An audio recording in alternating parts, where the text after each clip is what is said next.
ಸ್ನೇಹಿತರೆ ನಮಸ್ಕಾರ. ನಾನು ಸೋಮಶೇಖರ್ ಪಡುಕರೆ. ಸ್ಪೋರ್ಟ್ಸ್ ಮೀಲ್ಗೆ ಸ್ವಾಗತ.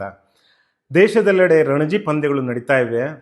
ಇಂಥ ಸಂದರ್ಭದಲ್ಲಿ ರಣಜಿ ಪಂದ್ಯದ ಕುತೂಹಲದ ಸಂಗತಿಯೊಂದನ್ನು ನಾನು ನಿಮ್ಮ ಮುಂದೆ ಹೇಳಲು ಬಯಸ್ತೇನೆ. ಇದು ಅನೇಕ ಹಿರಿಯ ಕಿರಿಯ ಕ್ರಿಕೆಟ್ ಪ್ರೇಮಿಗಳಿಗೆ ಗೊತ್ತೇ ಇದೆ. ಆದರೂ ಈ ಸಂದರ್ಭದಲ್ಲಿ ಹೇಳಬೇಕನ್ನಿಸಿತು, ಹೇಳ್ತಾ ಇದ್ದೀನಿ. ರಣಜಿ ಪಂದ್ಯವೊಂದು ಒಂದೇ ದಿನದಲ್ಲಿ ಮುಗಿದು ಹೋಗ್ತದೆ.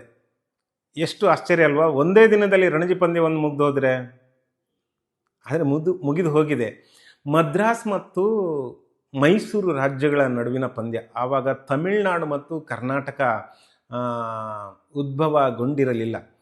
ಆವಾಗ ಮದ್ರಾಸ್ ಹಾಗೂ ಮೈಸೂರು ರಾಜ್ಯಗಳ ನಡುವಿನ ಪಂದ್ಯವಾಗಿತ್ತು. ಸುಮಾರು 90 ವರ್ಷಗಳ ಹಿಂದಿನ ಪಂದ್ಯ. 1934 ಇದೇ ತಿಂಗಳು ನವೆಂಬರ್ 4, 5, 6 ಪಂದ್ಯ ನಡಿಬೇಕಾಗಿತ್ತು.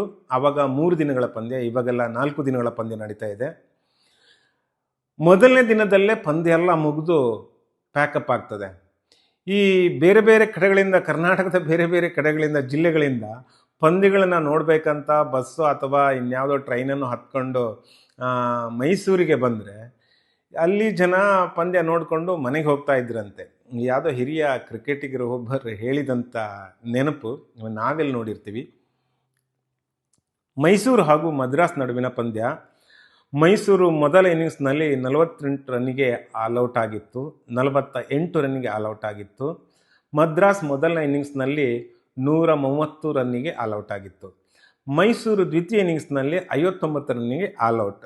ಇನ್ನಿಂಗ್ಸ್ ಮತ್ತು 23 ರನ್ಗಳ ಅಂತರದಲ್ಲಿ ಮದ್ರಾಸ್ ಜಯವನ್ನು ಗಳಿಸ್ತದೆ.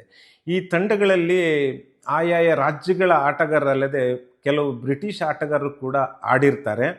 ಮೈಸೂರಿನ ಪರ ವೈಯಕ್ತಿಕ ಗರಿಷ್ಠ ಮೊತ್ತ ಅಂತ ಹೇಳಿದ್ರೆ 15, 14, ಎಕ್ಸ್ಟ್ರಾ 13 ರನ್ ಗಳಿಸಿ 3ನೇ ಸ್ಥಾನದಲ್ಲಿತ್ತು.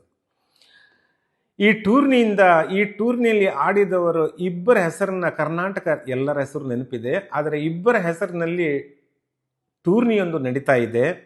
ಶಫಿ ದರಾಷಾ ಟ್ರೋಫಿ ಅಂತ ಒಂದು, YS ರಾಮಸ್ವಾಮಿ ಟ್ರೋಫಿ ಅಂತ ಇನ್ನೊಂದು ನಡೀತಾ ಇದೆ.